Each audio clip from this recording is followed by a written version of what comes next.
Beberapa hari lalu, di akun TikTok saya membuat analisis sederhana tentang watak dan karakter dari Dr. Tipausia Tiasuma ketika dirinya dihadirkan sebagai saksi ahli dalam kelanjutan sidang gugatan dari Citizen Lawsuit di Pengadilan Negeri Surakarta, di mana pada saat itu Dr. Tifausia Tiasuma dalam persaksiannya di bawah sumpah di hadapan majelis hakim menyatakan bahwa dirinya setara dengan filsuf legendaris dunia, Socrates, Galileo Galilei, dan juga Plato.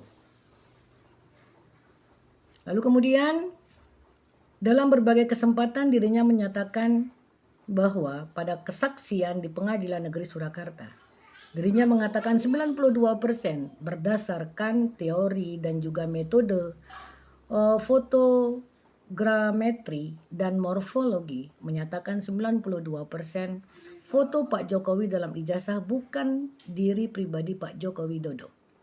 Dan hal itu mengakibatkan adanya narasi sekaligus rumor yang beredar di masyarakat bahwa Dr. Tipausia memberikan persaksian palsu. Ya.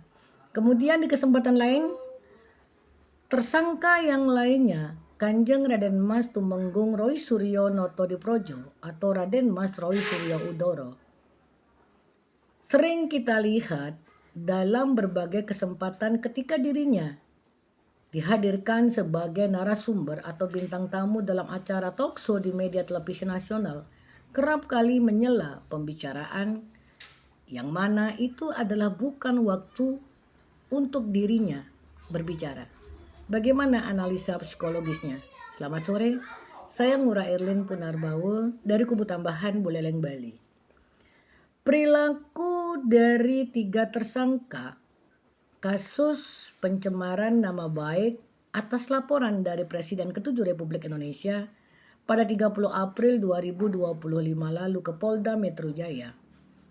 Dalam perkembangan yang hampir setahun ini, dalam pandangan saya pribadi, Dr. Tifausia Tiasuma, Roy Suryo, dan Rismon Hasiholan Sianipar memiliki kecenderungan ada masalah dengan kepribadiannya. Perilaku dari para tersangka, Dr. Tifa, Roy Suryo, dan Rismon, yang kerap kali mempertontonkan kepada publik bagaimana seorang Tifausia Tiasuma yang dihadirkan sebagai saksi ahli dalam kelanjutan persidangan di Pengadilan Negeri Surakarta Citizen Lawsuit menyetarakan dirinya dengan filsuf legendaris dunia, Socrates, Plato, dan Galileo Galilei ketika ditanyakan tentang jurnal Scopus oleh kuasa hukum dari Universitas Gadjah Mada. Di kesempatan lain, Roy Suryo dan juga Rismon Hasiholan Sianipar kerap menyela pembicaraan lawan bicara ketika dirinya dihadirkan sebagai bintang tamu atau narasumber dalam talkshow di media televisi nasional. Mengaku dirinya setara dengan filsuf legendaris, kemudian suka menyela dalam acara diskusi dan talkshow, dan juga yang saya perhatikan melakukan tuduhan-tuduhan tanpa dasar, bahkan menurut saya sendiri telah melanggar etika sekaligus metodologi penelitian, dan mengaku pakar tanpa jejak publikasi resmi. Dalam pandangan saya pribadi, hal itu menunjukkan kombinasi kompleks dari narsisme, ketidakamanan atau insecurity, dan juga efek Dunning-Kruger. Efek Dunning-Kruger sendiri adalah merupakan bias kognitif di mana seseorang dengan kemampuan atau pengetahuan yang rendah dalam satu bidang atau beberapa bidang justru merasa dirinya adalah ahli, paling paham, paling mengetahui dengan rasa percaya diri yang tinggi. Itulah yang disebut dengan efek Dunning-Kruger. Dan itu terlihat jelas di dalam diri para tersangka kasus pencemaran nama baik Dr. Tifausia Tiasuma, kemudian Kanjeng Raden Mas Tumenggung Roy Suryo Noto Diprojo atau Raden Mas Roy Suryo Udoro dan Rismon Hasiholan Sianibar. Secara psikologis dan analitis, perilaku dari ketiga tersangka ini dapat saya jelaskan dengan sederhana sebagai berikut. Ketika seseorang mengaku dirinya setara dengan filsuf legenda, itu merupakan sebuah karakter atau watak atau sifat memiliki delusi kebesaran, grandiose delusion atau narsisme. Orang tersebut memiliki atau mungkin mengalami narsisme patologis atau kebutuhan ekstrim untuk merasa dirinya penting dan istimewa. Mengaitkan diri dengan filsuf besar adalah bentuk proyeksi ego untuk mendapatkan validasi intelektual. Meskipun validasi tersebut diciptakan oleh dirinya sendiri. Luar biasa narsis dalam pandangan saya. Apakah kemudian bisa saya katakan bahwa Dr. Tifausia Tiasuma bisa kita sebut filsuf palsu?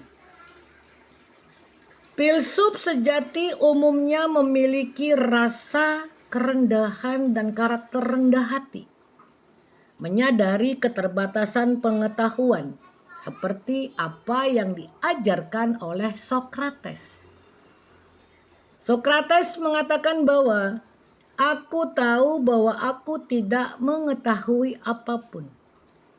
Dan mengaku setara dengan mereka justru menunjukkan ketidakpahaman mendalam terhadap esensi filosofi apa yang diajarkan oleh Sokrates. Kemudian ketika seseorang dalam ruang publik, ya, bahkan itu disampaikan di hadapan majelis hakim. Dalam pandangan saya pribadi, itu merupakan bentuk mekanisme pertahanan diri sebagai upaya untuk menutup perasaan rendah diri yang tersembunyi dengan topeng keunggulan intelektual yang berlebihan dan terkesan dipaksakan. Lalu bagaimana analisa psikologi seseorang yang suka menyela dan sekaligus kerap melakukan tuduhan secara terbuka dalam sebuah diskusi yang ditayangkan di media televisi nasional? Seseorang yang memiliki kecenderungan menyela pembicaraan, padahal itu bukan jatahnya untuk dia berbicara, menunjukkan seseorang itu memiliki kurang empati dan keterampilan sosial. Menyela pembicaraan secara konsisten menandakan ketidakmampuan untuk menghargai orang lain dan ego yang dominan, menganggap pemikirannya sendiri lebih penting daripada pemikiran orang lain. Seringkali penyela adalah orang yang merasa terancam oleh pengetahuan orang lain. Tuduhan dan celaan digunakan untuk mendominasi situasi, mengontrol narasi, dan menurunkan kredibilitas lawan bicara. Meskipun itu juga merupakan sebuah teknik dalam acara debat, tetapi ketika terus-menerus melakukan upaya menyela ketika itu bukan waktunya atau bukan jatahnya berbicara, itu jelas menunjukkan inteligensi emosi yang rendah dan juga empati yang tidak ada dalam dirinya. Menyela pembicaraan lawan bicara yang memiliki data-data dan fakta-fakta akurat untuk menyanggah pembicaraannya adalah mungkin sebagai upaya agar apa yang hendak disampaikan lawan bicara tidak tersampaikan ke hadapan publik. Di satu sisi mungkin itu merupakan sebuah cara agar supaya apa yang hendak disampaikan lawan bicara tidak tersampaikan secara maksimal ke hadapan audiens atau publik.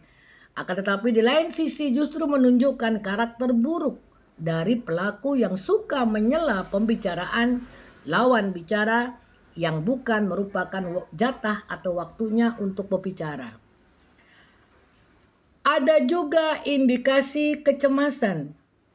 Dalam beberapa kasus, menyela pembicaraan lawan bicara yang mencoba menghadirkan data dan fakta.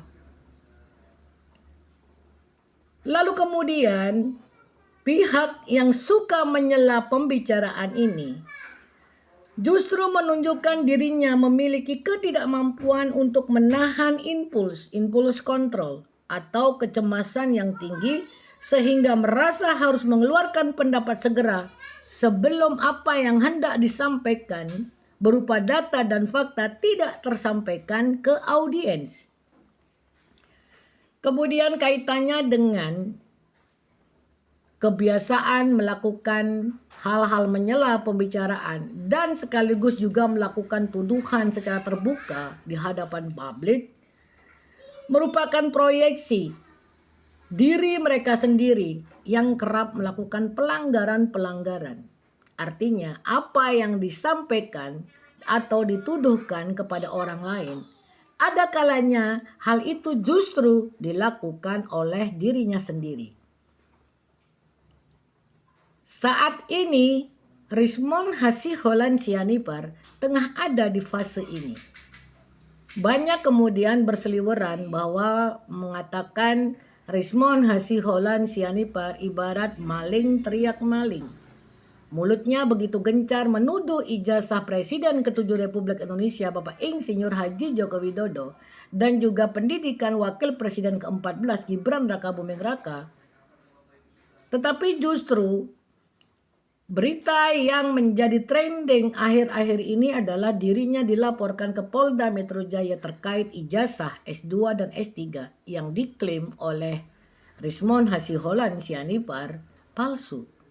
Bahkan ada juga berita yang lain yang mengejutkan bahwa Rismon Hasiholan Sianipar mengirimkan surat kematian dirinya ke Yamaguchi University dengan tujuan kematiannya tidak akan memberikan beban kepada dirinya mengembalikan beasiswa S2 dan S3 yang diberikan Yamaguchi University terhadap dirinya.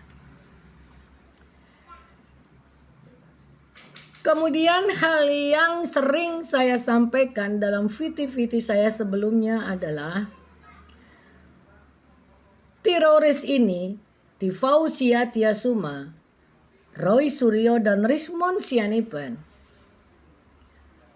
menuduh secara terbuka ijazah Presiden ke-7 Republik Indonesia Bapak Insinyur Haji Joko Widodo palsu. Bahkan Roy Suryo mengatakan 99,9% palsu dan Rismon Hasiholan Sianipar mengatakan 11 triliun palsu dengan alibi bahwa mereka telah melakukan penelitian. Akan tetapi dalam pandangan saya, apa yang dilakukan oleh ketiga tersangka tersebut telah dengan jelas melanggar etika sekaligus metodologi penelitian. Mengklaim diri mereka pakar tanpa rekam jejak jurnal resmi, peer reviewed, menunjukkan pelanggaran fundamental terhadap metodologi ilmiah. Seorang pakar atau peneliti sejati menghasilkan pengetahuan melalui proses peer review atau kajian sejawat, bukan sekedar klaim sepihak. Dan dari setiap statement-statement yang disampaikan, bahkan hal tersebut kini menular kepada kuasa hukum mereka, Dr. Refli Harun, adalah merupakan upaya untuk mencari perhatian, attention seeking, Tanpa jurnal resmi, klaim keahlian adalah taktik untuk menciptakan wibawa palsu di kalangan awam agar diakui. Kembali lagi, ini adalah karakter narsis dari para tersangka. Secara keseluruhan, ketiga tersangka ini menampilkan ciri-ciri komunikator narsistik. Ya, ciri-ciri komunikator narsistik. Bahkan Richmond Hasiholan Sianipar, dengan tegas saya katakan dia adalah penipu akademis. Begitu juga dengan Tifausia Tiasuma dan Roy Suryo. Ketika ketiga manusia ini ditanyakan bukti dan data, terutama ketika ditanyakan etika penelitian sekaligus metodologi penelitian, mereka akan menjawab berbelit-belit dan mengatakan ada, nanti akan disampaikan, dan kerap kali hanya menghadirkan fotokopi ijazah. Fotokopi ijazah Presiden ke-7 Republik Indonesia Bapak Insinyur Haji Joko Widodo akan selalu dibawa kemana-mana.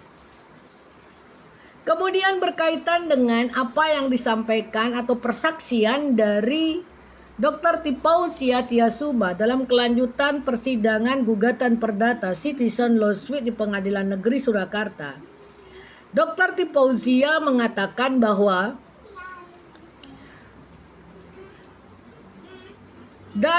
di hadapan majelis hakim, Dr. Tifausia memaparkan hasil analisis fotogrametri dan morfologi dengan klaim perbedaan foto ijazah dengan foto asli Jokowi mencapai 92%. Saya sangat-sangat ingin melihat bagaimana Dr. Tifausia berani menampilkan ke hadapan publik proses penelitian dengan metode fotogrametri dan morfologi. Kalau kemudian Dr. Tifausia mengatakan morfologi, dari data yang saya baca dari dari pencarian saya, morfologi itu bisa berkaitan erat dengan dunia kedokteran dalam foto rongsen. Kemudian saya juga bertanya apakah bisa foto kemudian menggunakan metode fotogrametri dan morfologi. Ternyata bisa. Oke, kemudian saya ingin berkeinginan kuat agar supaya Dr. Tifausia ini bisa menunjukkan ke hadapan publik bagaimana prosesnya dalam sebuah dokumentasi. Karena apa? Dokumentasi atau bagaimana proses itu dikerjakan, penelitian dengan metode fotogrametri atau morfologi, itu pasti ada dokumentasinya jika benar-benar dikerjakan. Bukan hanya memberikan klaim 92%, berapa persen, katanya tidak sesuai. Lalu kemudian saya membaca bagaimana proses foto tahun 1985 ya, dengan metode fotogrametri dan morfologi yang kemudian bisa dikatakan berbeda antara foto ijazah dengan foto Pak Jokowi pada saat ini. Proses ini masuk dalam bidang forensik fotografi atau identifikasi biometrik wajah. Meskipun foto lama seringkali memiliki resolusi rendah dan sudut pandang terbatas, teknologi modern memungkinkan rekonstruksi dan perbandingan fitur wajah. Bagaimana rinciannya mengenai alat dan metodologinya? Metode yang digunakan fotogrametri jarak dekat, teknik untuk memperoleh informasi 3D dari foto 2D dengan membandingkan struktur wajah dari foto ijazah setelah didigitalisasi. Artinya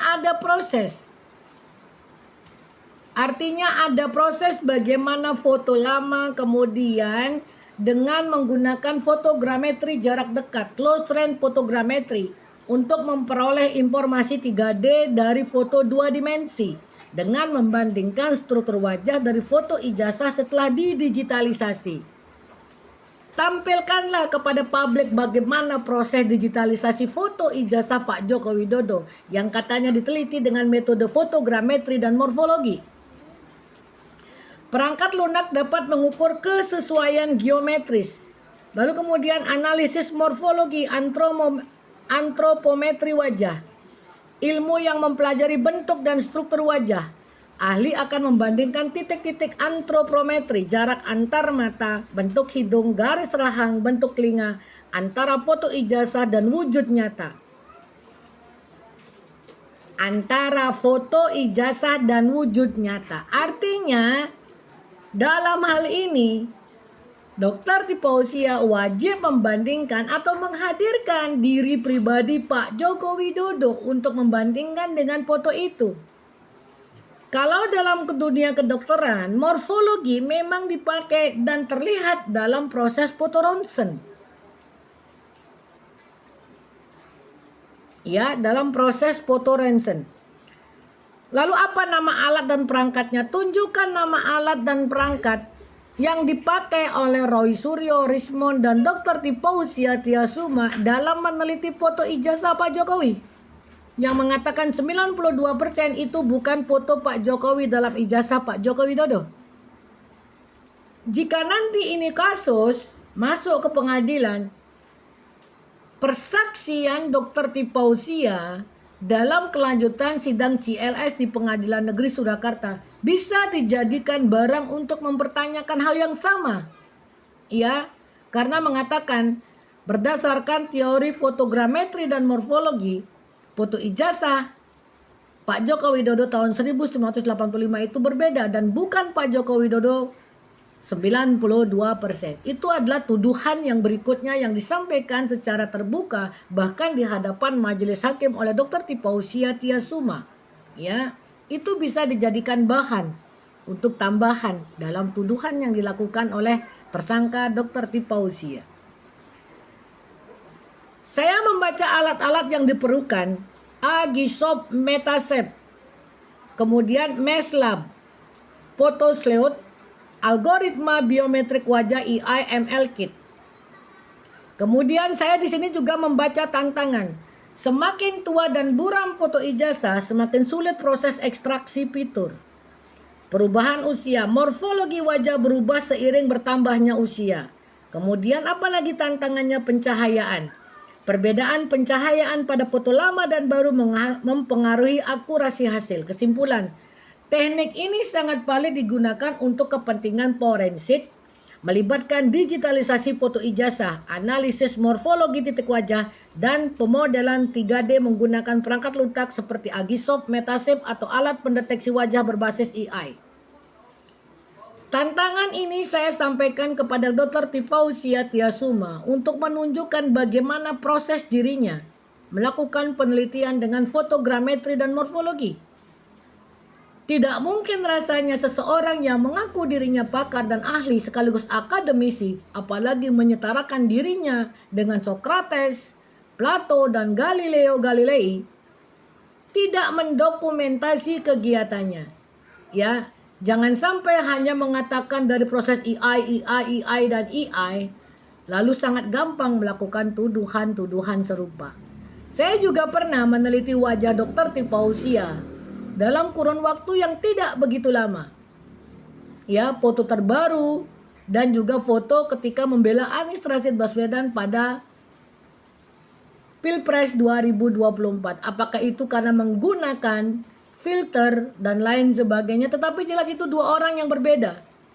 Ya, Dr. Tipausia Tiasuma. Dan saya mencari dalam penelusuran di Indonesia seseorang yang memiliki keahlian dalam fotogrametri dan morfologi. Di Indonesia keahlian dalam fotogrametri, pemetaan berbasis foto atau citra, dan morfologi bentuk lahan atau fisik sering ditemukan pada akademisi teknik geodesi, geografi, dan ilmu tanah. Beberapa nama dan institusi terkemuka di bidang ini saya dapatkan nama nomor 1, Andri Hernandi dari ITB, spesialis di bidang geodesi dan teknik pemetaan. Denny Suwardi, ITB, ahli dalam pemetaan UAV drone fotogrametri. Kemudian Muhammad Abdul Rasid Itenas, aktif dalam bidang geodesi dan teknik survei. Kemudian Profesor Ratih Dewanti, profesor riset di bidang teknologi penginderaan jauh dari BRIN dan institusi pusat keahlian ada di Fakultas Geografi Universitas Gadjah Mada, Pusat Studi Morfologi, Geomorfologi dan Penginderaan Jauh, Teknik Geodesi Institut Teknologi Bandung, terkemuka dalam fotogrametri digital dan UAV. Masyarakat Ahli Penginderaan Jauh Indonesia MAPIN adalah organisasi profesi yang menaungi ahli fotogrametri dan pemetaan sekaligus morfologi. Tidak ada nama Dr. Tipausia Tiasuma, Roy Suryo Noto Diprojo, dan Rismon Hasiholan Sianipar. Dan saya menduga apakah Dr. Tipausia sedang mengarang bebas atau mengambil hasil-hasil penelitian dari orang lain dan mengaitkan dengan foto dari Bapak Insinyur Haji Joko Widodo. Kemudian hal selanjutnya yang ingin saya sampaikan menyangkut karakter dari Dr. Tipausia Tiasuma, Kanjeng Raden Mas Roy Suryo Noto Diprojo atau Raden Mas Roy Suryo Udoro dan Rismon Hasiholan Sianipar. Dalam pandangan saya, ketiga orang ini secara analisis psikologis memiliki kecenderungan megalomania dan narsisme. Megalomania dan narsisme. Merasa memiliki wawasan setingkat tokoh sejarah bahkan filsuf legendaris tanpa melalui proses dialektika yang setara merupakan ciri-ciri narsisme dan megalomania.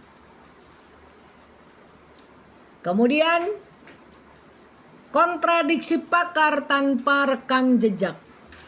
Mengakui dirinya sebagai pakar tanpa adanya publikasi di jurnal penelitian, rekam jejak akademis menunjukkan profil pseudo intelektual, pakar palsu, filsuf palsu, dan ada dugaan memberikan persaksian dan keterangan palsu. Membangun citra melalui gaya bahasa yang rumit untuk memukau orang-orang awam, namun menghindari kritik sejawat atau peer review karena metodologinya tidak tahan uji secara ilmiah. Dia berusaha membangun otoritas tapi palsu. Eksploitasi informasi kerap mereka lakukan di halayak ramai atau di hadapan publik, baik di podcast rekan segerbong dan juga pada saat menjadi bintang tamu atau narasumber di media talkshow di televisi nasional seperti Rakyat Bersuara atau Indonesia Lawyer Club dan lain sebagainya. Secara keseluruhan, karakter-karakter dari ketiga tersangka tersebut menunjukkan pada individu yang menggunakan intelektualitas sebagai topeng untuk memuaskan kebutuhan ego dan dominasi sosial, bukan sebagai sarana pencari kebenaran. Dan terakhir, Tipausia Tiasuma, Roy Suryo, dan Rismon Hasiholan Sianipar memiliki kecenderungan terkena Drom Dunning-Kruger effect. Hati-hati, berawal dari sindrom Dunning-Kruger effect, sindrom megalomania dan narsisme tidak menutup kemungkinan cepat atau lambat kalian bertiga akan menjadi manusia sakit jiwa benaran. Selamat sore, saya Ngurah Erlin Punarbawa dari Kubu Tambahan Buleleng Beli.